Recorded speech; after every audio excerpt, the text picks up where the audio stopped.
que el narcotráfico es la fuente fundamental de la violencia y de la delincuencia en nuestro país. Hay una parte desde donde se crea y desde donde se comercializa. Sí, hay un tema ahí que hablamos del narcotráfico en el sentido de que el narcotráfico se ha convertido en un problema de seguridad nacional, en el cual, gracias a los últimos gobiernos de turno, lo que se ha hecho es que el Perú se convierte en la segunda potencia exportadora de cocaína y productora de cocaína.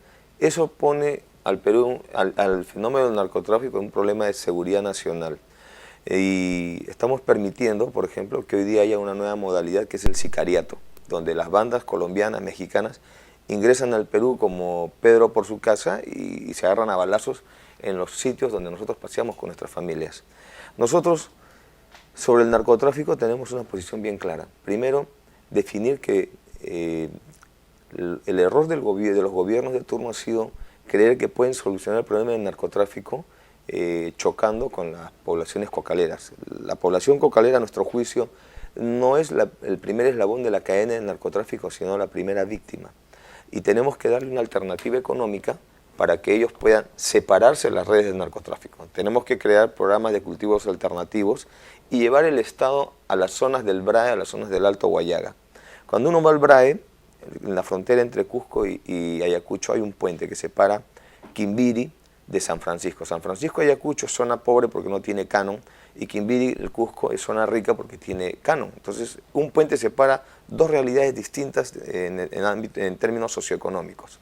Tenemos nosotros que combatir lo que es el tráfico de insumos. Por eso hablamos de un aumento del salario al policía, porque 200 millones de soles que se mueven mensualmente en el BRAE se tumba a cualquier batallón de la DINOES. Tiene que tener una remuneración digna a los policías. Tenemos que combatir el lavado de dinero que se está dando en Lima, en las zonas costeras, en las zonas urbanas, donde hay muchos negocios que son difíciles de fiscalizar y que obviamente pues, resulta extraño la proliferación de estos negocios. Tenemos que combatir nosotros lo que es la eficiencia que hoy día no se da en migraciones. En migraciones no hay un seguimiento, no hay interconexión con la policía, con los sistemas de inteligencia de Interpol. Están entrando bandas de narcotraficantes al Perú, entran, se agarran a balazos un día, se retiran y después regresan, y no hay un seguimiento de migraciones, la frecuencia con que entran al Perú. Tenemos por último también que establecer un mejor control en los puertos. Sabemos que la mayor cantidad de droga está saliendo por el mar, y ahí está la Capitanía de Puerto, la Marina de Guerra del Perú, y debe estar la DIRANDRO.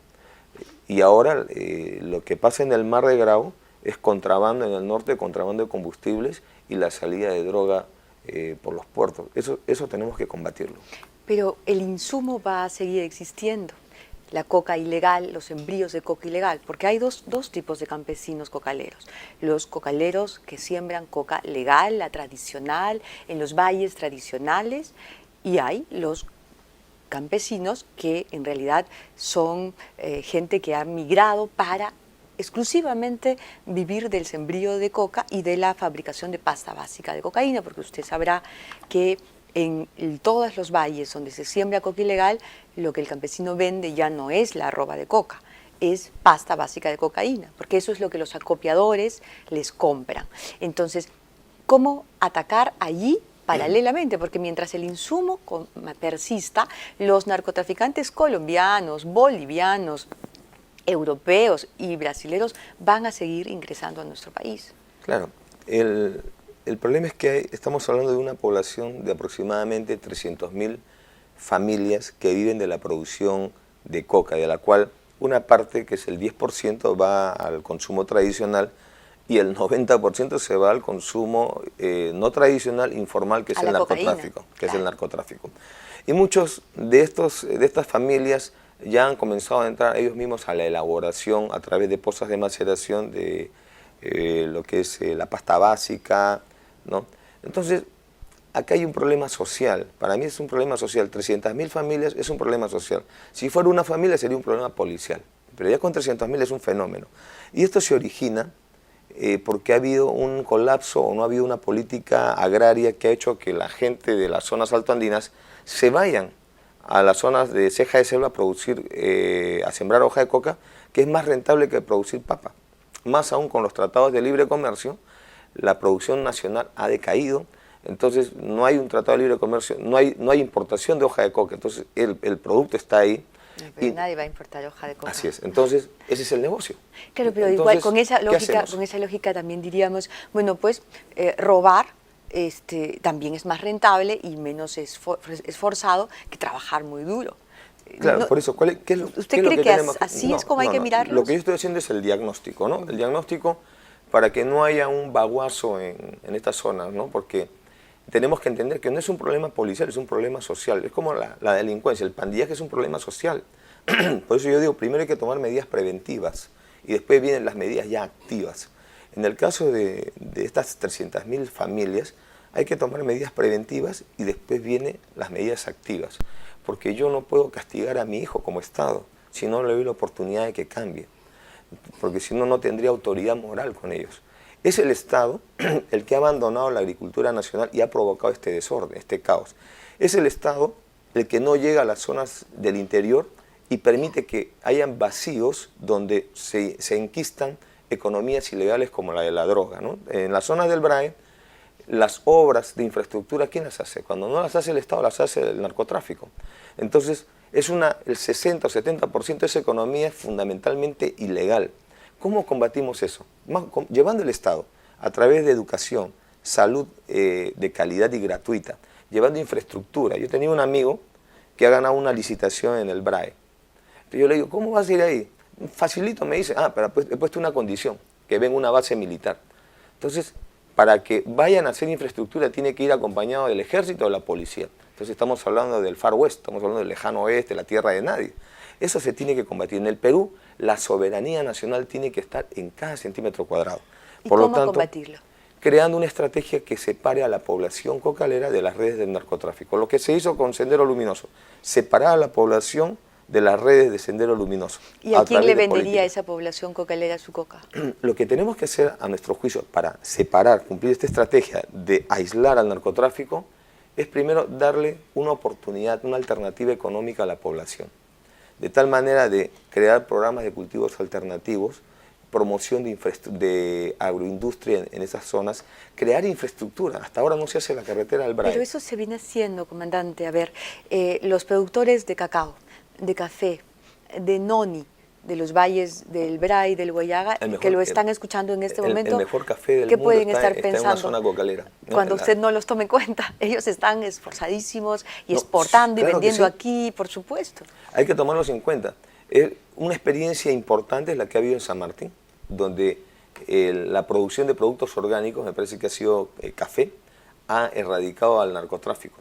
Pero como ha sido una política, un plan piloto que se hizo en San Martín, esas bandas de narcotráfico se han ido a las zonas de Loreto, a la frontera con Colombia, a producir, porque de todas maneras sigue el negocio. Esto tenemos que acabarlo. Para esto tenemos que darle una alternativa al campesino cocalero, que siembre otros productos y el Estado tiene que conseguirles mercado. Tenemos que darle crédito, tenemos que darle seguro agrario, tenemos que ponerle carretera.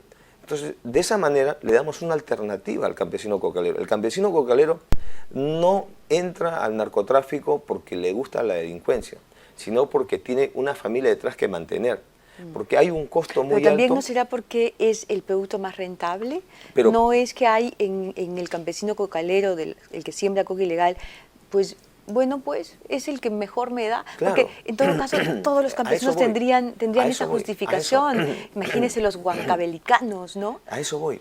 Es que en esas zonas tenemos que darle la oportunidad de sembrar otros cultivos que tengan una rentabilidad similar o parecida a la coca. No tendrán probablemente el precio que pague el narcotráfico, pero los que venden al narcotráfico tienen un costo que no quieren tenerlo, que es vivir en la ilegalidad, de que a las 4 de la mañana venga el fiscal, te levante y te meta preso y queme tus cocales. Ellos quieren entrar a la legalidad, pero la pobreza extrema en la que viven no les permite. Entonces tenemos que darles una oportunidad. Para luchar contra el narcotráfico, ¿usted cuenta con las Fuerzas Armadas? ¿Tendría de aliada a las Fuerzas Armadas? No, porque no es la función constitucional de las Fuerzas Armadas. Y ahí se equivocan muchos políticos, candidatos a la presidencia, que creen que metiendo a las Fuerzas Armadas se acaba el narcotráfico. Un alférez, un subteniente del ejército peruano, no te va a diferenciar una bolsa de harina de una bolsa de cocaína, porque para eso no lo han formado. ¿no? A la policía le corresponde resolver estos problemas. El ejército, las Fuerzas Armadas tienen que entrar a dar el control territorial, que es su función constitucional, y a la policía el control poblacional. Y hay cuerpos especializados de la policía, como la DIRANDRO, a la que le corresponde ver este problema. Un oficial de la DIRANDRO a simple vista te distingue lo que es la pasta básica de lo que es la cocaína y de lo que es una bolsa de harina. Tienen todo el equipamiento para combatir el narcotráfico. Si Pero metemos el al ejército narcotráfico peruano, paralelamente contrata a las huestes de Sendero Luminoso, tiene mercenarios y sicarios armados en ejércitos privados. Entonces, ¿quién enfrenta esos ejércitos privados? Ok, por eso yo digo, el control territorial lo debe tener el ejército. El ejército peruano no puede dejar de tener control sobre el territorio nacional. Esa es su función constitucional. Y el BRAE, Biscatán, Oreja de Perro, Pichari, todos son territorio nacional. Por lo tanto, yo de presidente de la República, yo voy a ir a Biscatán a izar el pabellón nacional. Y esa es una responsabilidad del ejército peruano, del general que esté allí, dar todas las garantías para que el presidente de la República vaya a izar el pabellón nacional en Biscatán. Entonces, ese problema lo tiene que resolver el ejército. Ellos son profesionales y saben cómo resolverlo. Lo único que necesitan es que le den los medios y no que los comandos del ejército estén robando el combustible, las dotaciones, etcétera, que no haya corrupción, ¿no? El control, una vez que tienes el control territorial, la policía tiene que hacer el control poblacional, ¿no? Identificar a los ciudadanos, etcétera. Eso le corresponde al policía. Y el ejército debe ir siempre dándole una cobertura, porque si estas bandas de narcotraficantes están alquilando, contratando de alguna manera a los remanentes de Sendero Luminoso que tienen las armas ahí, bueno, entonces ahí sí tiene que entrar a tallar las fuerzas del orden.